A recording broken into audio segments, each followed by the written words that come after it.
တရားရုံးကငါတို့အဆုံးဖြတ်မပေးနိုင်ဘူးဆိုပြီးတော့ပေးချခဲ့တဲ့အမှုတွေရှိတယ်ဆိုတာကိုသိပါသလားအဲ့ဒီလိုအမှုတွေကဘယ်လိုအမှုမျိုးဖြစ်မလဲဒီဗီဒီယိုကိုအဆုံးထိကြည့်ပြီးရင်တော့သဘောပေါက်သွားပါလိမ့်မယ်အားလုံးမင်္ဂလာပါကျွန်တော်ကရှင်းနေဦးမင်းသိန်းအောင်ပါဇလန်ကတော့ညောင်နှုံးမြို့နယ်မှာမောင်နှမတွေကအမွေခွဲခဲ့ကြပါတယ်အိမ်တွေမြေတွေတချို့ကတော့သဘောတူခွဲပြီးသွားပါပြီဒါပေမဲ့ကိုင်းမြေနဲ့ဝါချံမြေတချို့ကတော့ခွဲဖို့ကြံနေခဲ့ပါတယ်ပြဿနာကအဲ့ဒီကြံနေတဲ့မြေတွေတဲကတစ်ခွက်ကိုအမားဖြစ်တဲ့သူကရောင်းလိုက်ပါတယ်ဒီတော့မောင်ဖြစ်သူဦးဝင်းရွှေကမြေရောင်းရတဲ့ပတ်စံရောကြံတဲ့မြေတွေရောအညီမျှခွဲပေးပါဆိုပြီးတော့တရားစွဲလိုက်ပါတယ်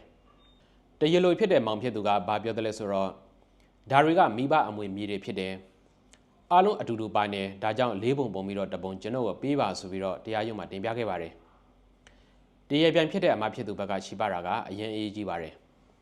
သူကဒီမြေတွေကဘသူနာမည်နဲ့မှတရားဝင်မှတ်ပုံနဲ့ပုံစံခွန်လျှောက်ထားတာမရှိသေးဘူးအစိုးရရုံးမှာတရားဝင်လုပ်ပိုင်ခွင့်မရသေးတဲ့မြေအတွက်အမွေခွဲပေးပါလို့တရားရုံးမှာဆွဲလို့မရဘူးလို့ရှင်းပါခဲ့ပါတယ်ဒီအမှုမှာထူးခြားတာကမြို့နယ်ခရိုင်တိုင်းတရားလွှတ်တော်အထိအာယုံ၃ရုံးလုံးကတရားလိုဦးဝင်းရွှေကိုအနိုင်ပေးခဲ့တာပါအာယုံရဲ့သဘောထားကဒါကလေမြေလုပ်ပိုင်ခွင့်လူနေတာမဟုတ်ဘူးအမွေဆက်ခံခွင့်ကိုအငင်းပွားနေတာတရားရုံးကအမွေရထိုက်သူကိုအဆုံးဖြတ်ပေးမယ်နိုင်တဲ့သူကနောက်မှမြေစင်းရုံမှာသွားပြီးတော့သူ့နာမည်နဲ့သွားမှတ်ပုံတင်ဖို့ဆိုပြီးတော့ဆုံးဖြတ်ခဲ့ကြပါတယ်ဒါပေမဲ့အမှုကပြည်ထောင်စုတရားလွှတ်တော်ချုပ်ကိုရောက်သွားတဲ့အခါမှာအားလုံးပြောင်းပြန်ဖြစ်သွားပါတယ်တရားလွှတ်တော်ချုပ်ကအာယုံရဲ့ဆုံးဖြတ်ချက်တွေအားလုံးကိုပယ်ဖျက်လိုက်ပါတယ်ဘာကြောင့်လဲဆိုတော့လေမြေလုပ်ပိုင်ခွင့်ဆိုတာ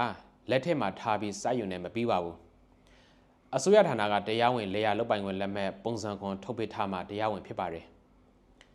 တရားရုံးဟာပုံစံခွန်မရှိသေးတဲ့မြေကိုဘယ်သူရသင့်တယ်လဲဆုံးဖြတ်ပေးလို့မရပါဘူးအဲ့ဒါကလေယာမြေစီမံခန့်ခွဲမှုအဖွဲ့ရဲ့တာဝန်ဖြစ်ပါတယ်တရားရုံးကပုံစံခွန်တရားဝင်ရထားတဲ့မြေကိုအမွေဆက်ခံတဲ့အခါအငင်းပွားမှုဖြစ်မှသာအဲ့ဒီအမွေဆက်ခံခွင့်ကိုဆုံးဖြတ်ပေးနိုင်တာဖြစ်ပါတယ်2010လေယာမြေဥပဒေအရတရားရုံးတွေဟာလေယာမြေလုပ်ပိုင်ခွင့်ပုံစံခွန်ရရှိထားသူတွေရဲ့အမွေဆက်ခံမှုနဲ့ဆိုင်တဲ့အငင်းပွားမှုတွေကိုသာဆုံးဖြတ်ခွင့်ရရှိတာဖြစ်ပါတယ်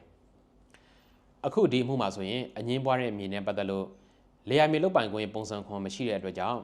တရားရုံးကအဆုံးဖြတ်မပေးနိုင်ခဲ့တာလည်းဖြစ်ပါတယ်ဒီအမှုမှာတော့အငင်းပွားနေတဲ့မြေတွေကမိဘနာမည်နဲ့ရော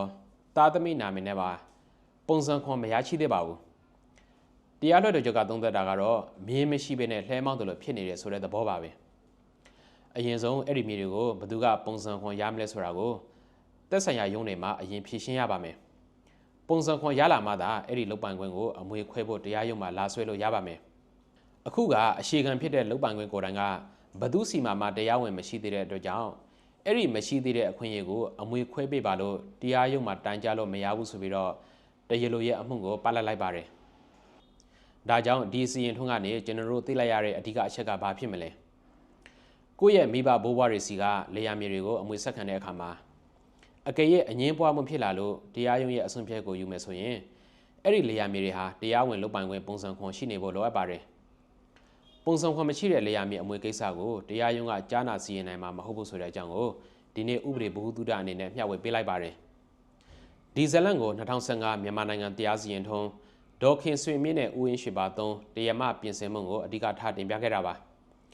ဒီနေ့ကတော့ဒီလောက်ပါပဲဒီဗီဒီယိုကနေကျွန်တော်ရဲ့မိတ်ဆွေတွေအကျိုးတော်စုံတရားရလိုက်မယ်လို့မျှော်လင့်ပါတယ်အားလုံးကိုကျေးဇူးတင်ပါတယ်နောက်နေ့မှပြန်ဆောင်ကြပါမယ်မင်္ဂလာရှိတဲ့နေ့ရက်လေးဖြစ်ကြပါစေ